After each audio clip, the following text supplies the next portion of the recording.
Hello guys, welcome back. Thanks for stopping by. Today is December 19th and we are coming at you from Southeast Texas. First time we're ever getting a little bit of winter out here, down here. We have an Arctic front coming up, so I'm gonna take this opportunity and walk you through how I introduce grains to my birds and why I introduce grains. Well, first of all, grains will keep, especially corn, they'll keep your birds warm. Also, the breakdown the way that your bird breaks down corn, grains in general, but mainly corn, is because it produces some heat in their intestinal tract, their gizzard. The way it breaks it down, the process that it takes for that, it creates heat. So during the winter, it's a good idea to add grain to your birds. Also, your birds will burn a lot of calories during cold weather. So it's always good to introduce a little bit of carbs in there. Now, I'm an advocate of no grain. I don't really like giving my birds grain except for the molting season and the winter season.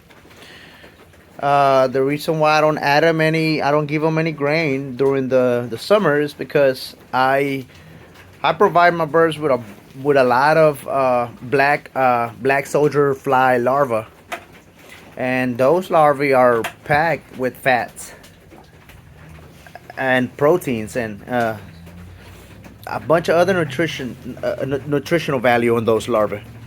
Also calcium, but mainly the fat. Your birds do need some fat, but I don't think they should come from grains. This is nothing but carbs. And yeah, load them up on fat, but there's other alternatives out there of loading them up with fats that are easily digestible for them, and well, how would you say this? Easier for the liver to be able to produce energy from it, if that makes any sense. Carbs takes a long time for your birds to break down carbs. Remember, birds, chickens, they're not vegetarian. They are not vegetarian, as some of you guys know. So that's the reason why I give them a lot of larvae. But during the winter, I can't provide them that because the soldier flies are not around. They tend to hibernate during the winter. I don't know their life cycle, but you don't really see many. I don't get any larvae. So I introduce grain. So here's what I do. Let me get started on this. So I start with this. I grab 3 cups of pellet of all flock, Neutrino all flock. So that'll be 1, 2, and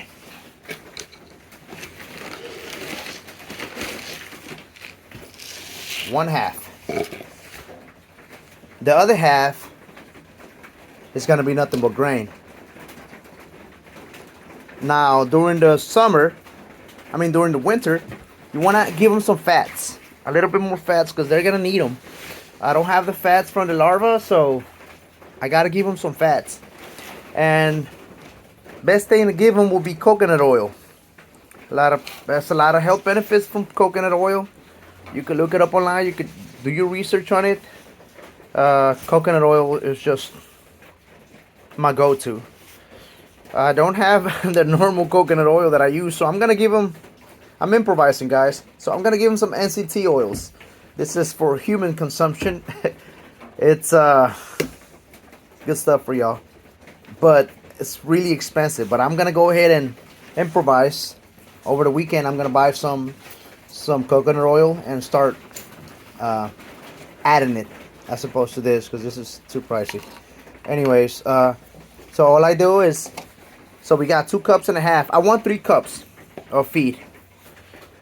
That's 2.5 of pellet and 1/2 of grain. You have sunflower seeds, you have some milo, you have some corn, you have some oats. All right. And what I want to do is I'm gonna grab my little. This is two teaspoons. I'm sorry. I'm gonna start off with 2 teaspoons. I don't want to add too much to them. Beautiful. 2 teaspoons of MCT oils. It's coconut. And then I only want to add it to my grain. Alright. Let it drip down. Now this, I'm not gonna let this go to waste, so I'll just let it sit up here. Now don't go and buy bulletproof MCT oils. This is freaking expensive. I'm just improvising. Buy some cheap organic if possible, coconut oil, or just a regular coconut oil. Now you don't have to give this to them every day of the week during the winter. Only do it twice a week. That seems to work fine. They need that little bit of fuel for the winter because they're gonna burn a lot of calories trying to keep themselves warm. So all I do is mix it up. All right.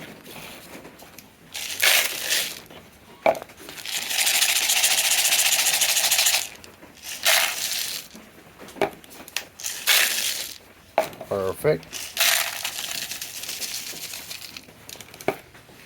Say hi, kitty. My cat came out here to help me out.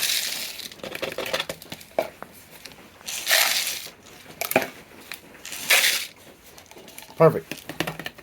All right. Now you want to mix it up. You know what? There's a little bit of coconut oil in here. I'm gonna get every drop. Beautiful. Pour it in there. Pour that in there. There you have it, folks. Mix it up real well. I'm gonna put it in a bigger bucket. That way I have some more room to shake it up. And you're good to go. Only add the coconut oil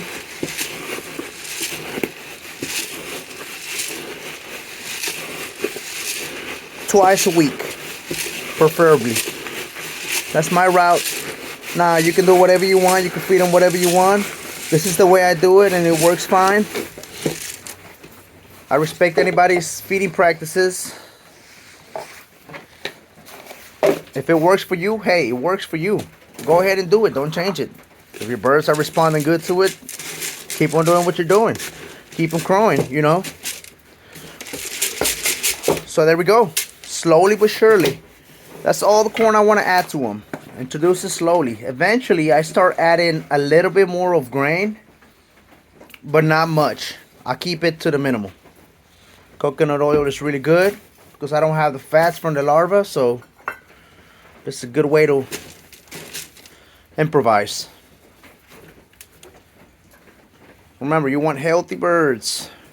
This will keep their organs, and especially for your brood fowl, if you take care of their organs, they're gonna last you a long time. If you find an ace that you want to keep around for a long time, I advise you to do it in the most natural way possible. Remember, chickens are not vegetarians. Anyways, thanks for watching. Hope you guys enjoyed the video. You guys have a nice day. Stay warm out there. It's gonna be cold.